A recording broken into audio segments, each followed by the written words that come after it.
All right, good afternoon. Happy Friday. Thanks for being here on a day that we don't usually brief.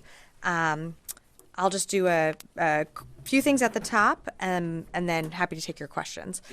So, yesterday, Secretary Austin chaired his final Ukraine Defense Contact Group.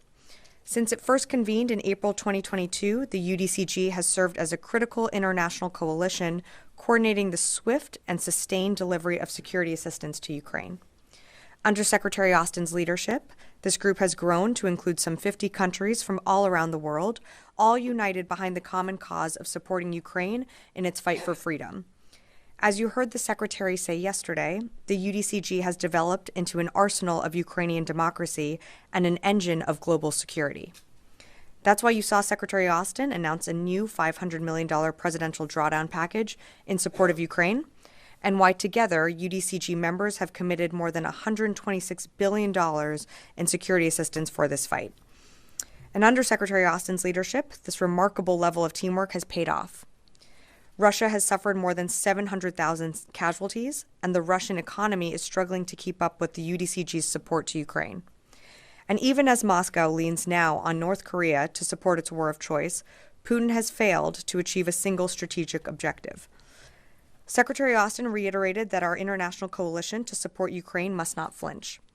Even as the Secretary's tenure is coming to an end, today 14 countries and Ukraine lead the UDCG's 8 capability coalitions, which focus on bolstering the capabilities of Ukraine's future force. Yesterday, UDCG members endorsed each of the capability coalition's roadmaps, which lay out a sustainable approach to helping meet both Ukraine's long-term and near-term capability needs.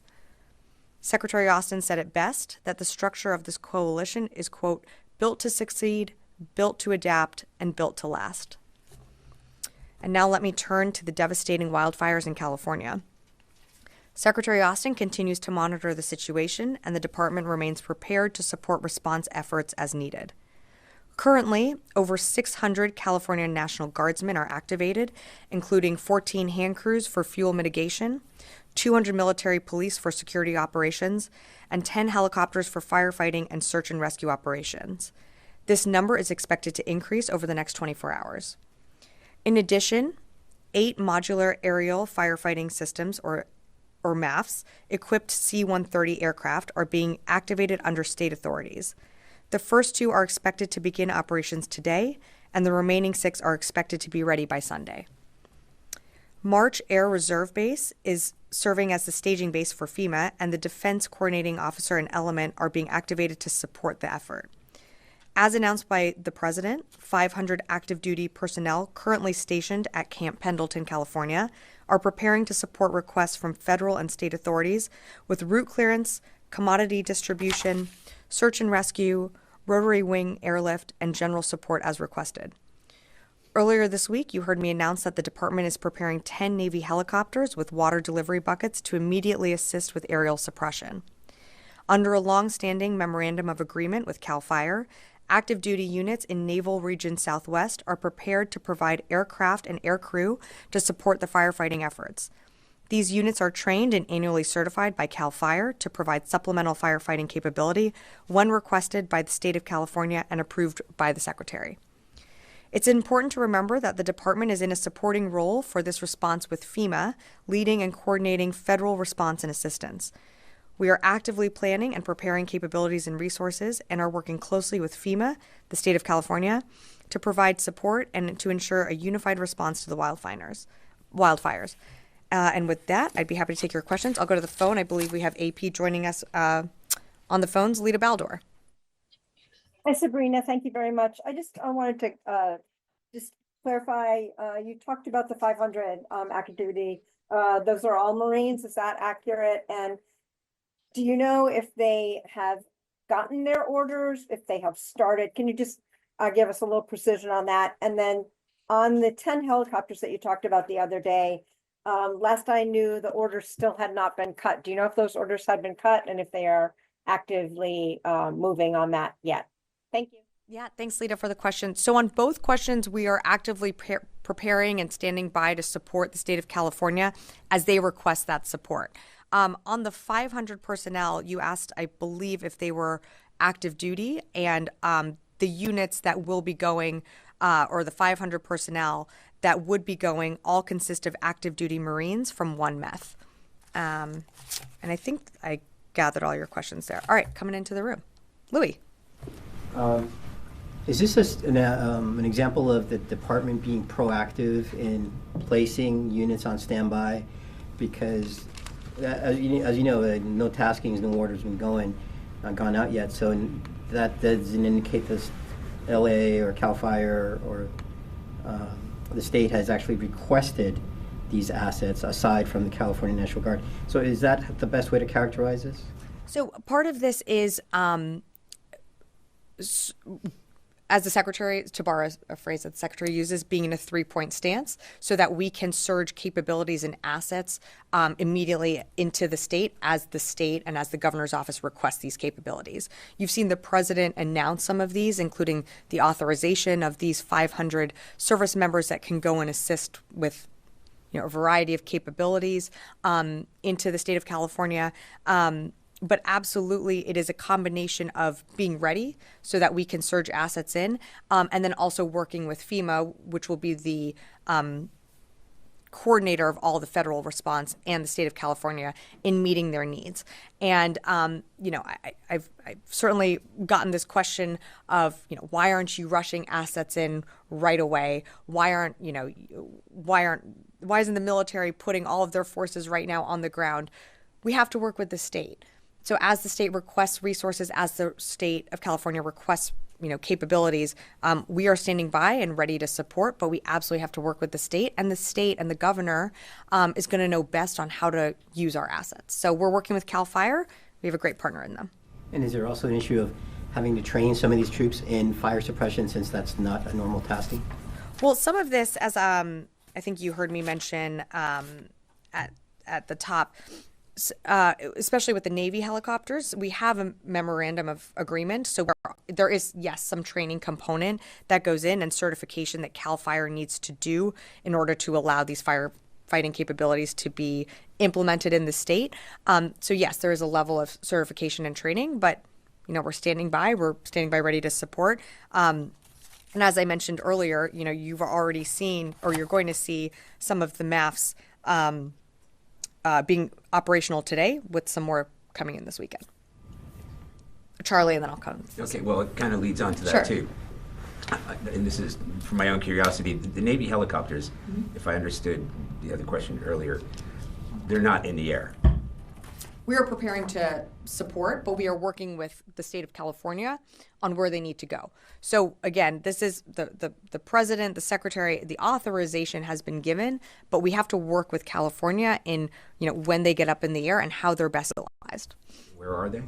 The Navy helicopters will be coming. You're asking where they're being sourced from.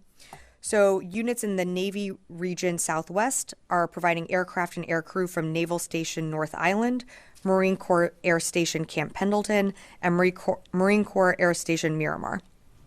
Okay. And my last question, again, leading on to that, to put it in military terms, forward postured, I think is the way it would be described, right? So to Louis' point, you've got personnel who are ready and trained, but this is the DoD's own initiative on anticipating a request that they might be needed to.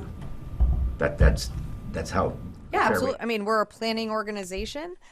We plan for a variety of things. We plan for requests to be made from states, and the Northcom has to be able to quickly be able to allocate resources and people while maintaining, their day-to-day roles and responsibilities and jobs. So the commander of Northcom has to think about all of this and anticipate some of the requests that we could get from states when it comes to floods, fires, any natural disaster.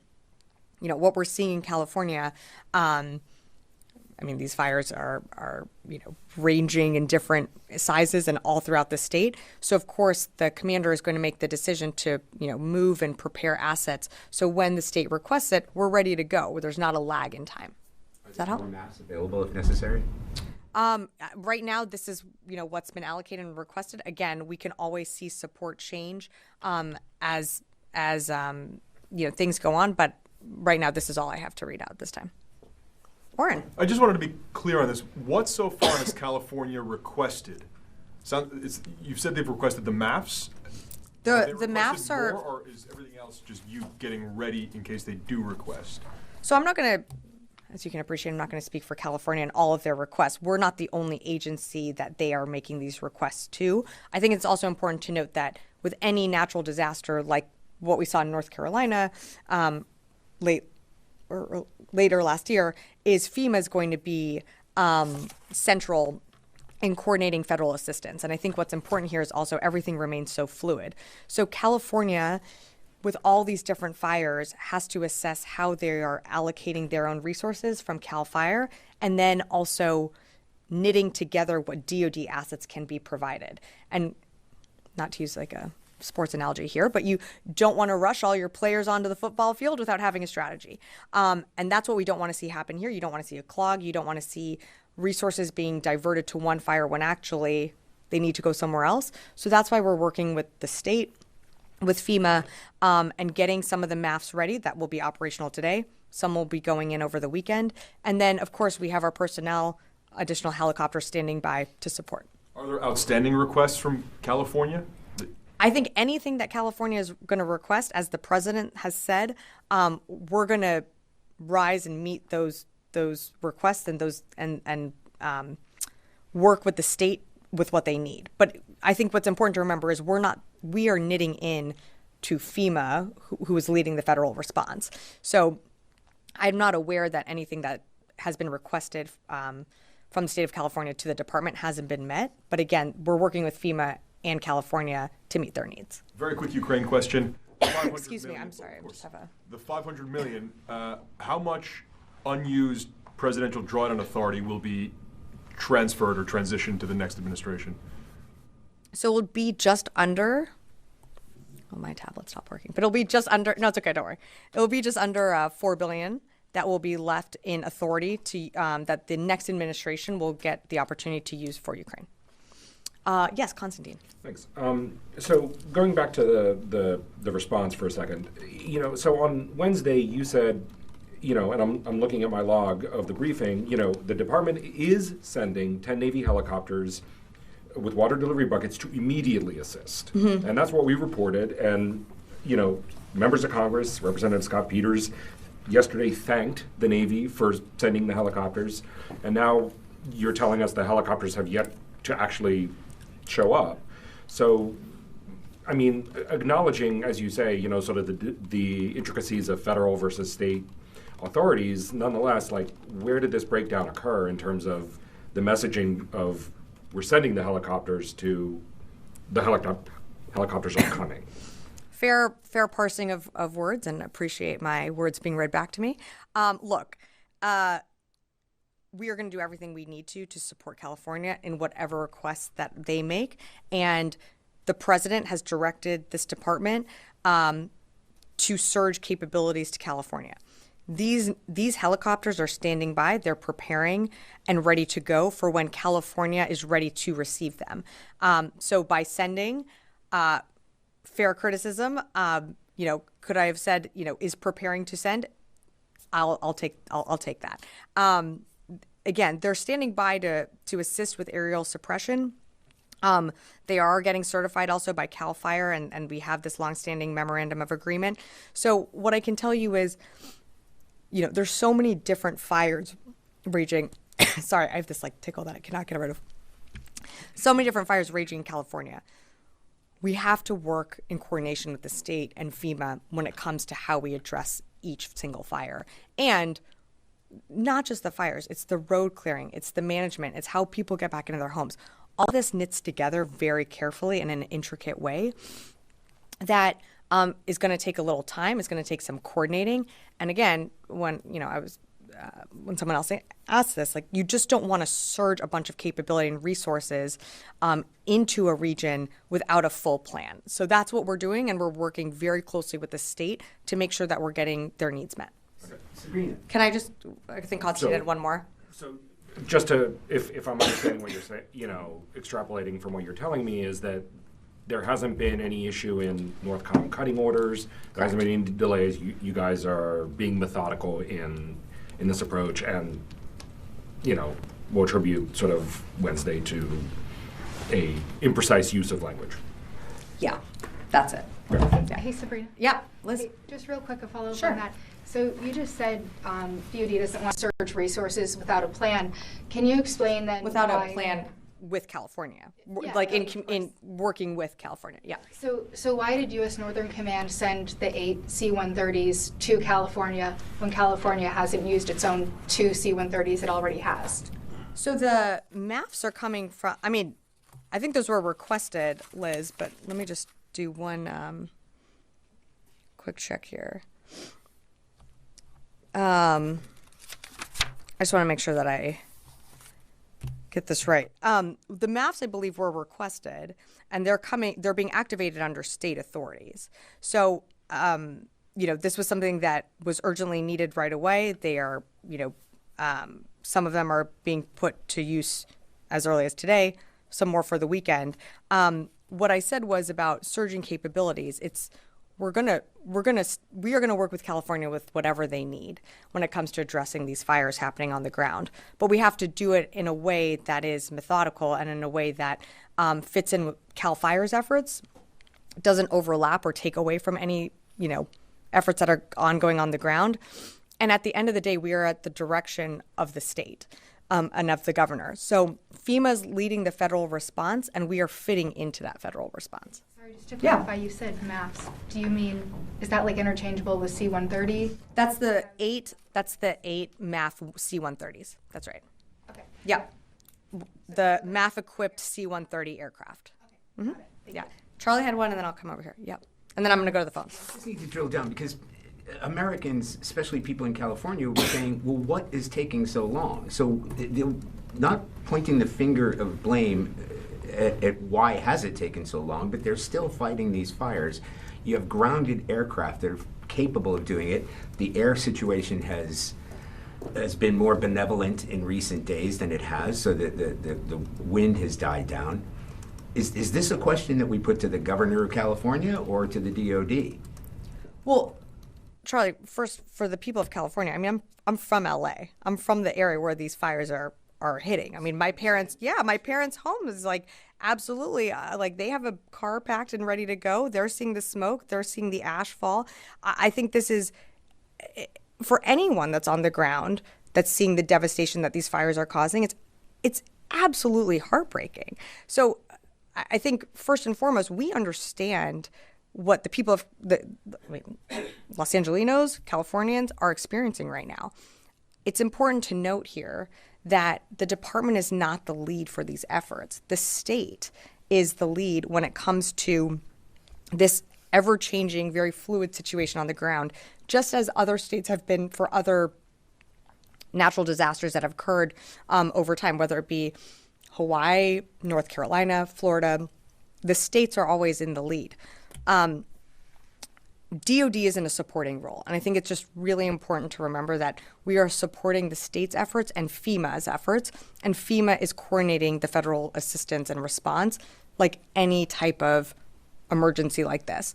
So we're going to continue to work with the lead agencies, with the state of California, to plan and anticipate needs. That's what you're seeing the commander of Northern Command do. That's what you're seeing the secretary do here as well.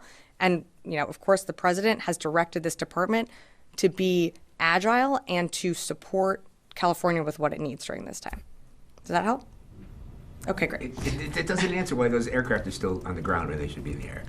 Again, we're getting aircraft. There are 2 going up today. Hold on. There are 2 going up today. There's 6 more going up this weekend. We are standing by to support as needed with California, like as California requests. But we absolutely cannot just surge assets into an area without a plan. We can get as many aircraft if we want up in the air if needed, but if we don't have a plan to attack a fire, then that aircraft's not going to do much good. So we have to work with the state, we have to work with the governor. And most importantly, we're the supporting role here. So we're working with FEMA in what they're in the plans that they're putting together. I'm going to go to the phones and I'll come back in the room here. Heather, USNI. Great. 2 questions, one on this response. what requests exactly has the DoD received from FEMA or from California in terms of sending helicopters or military service members? And then a question on the Houthis.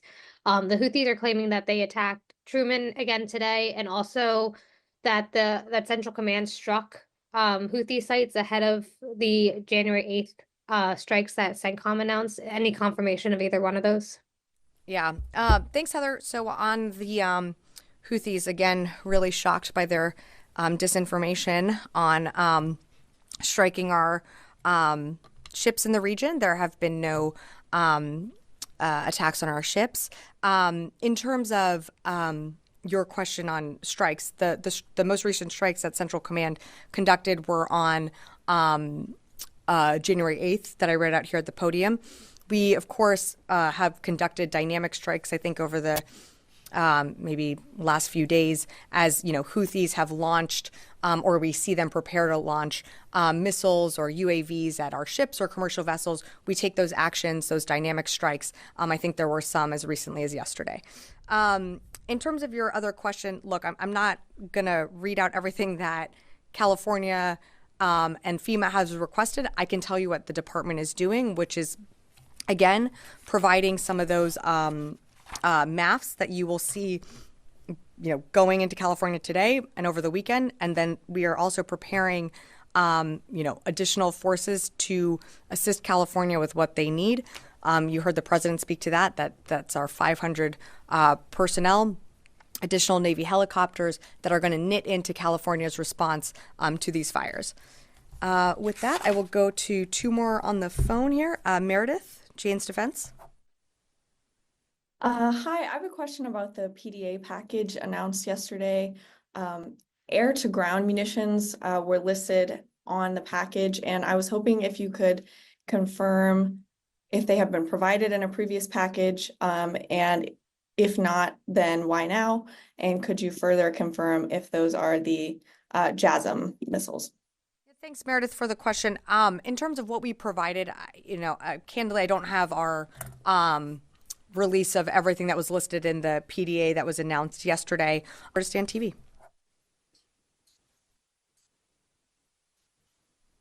Don't think we have you. Yes, Goyle. Two quick questions.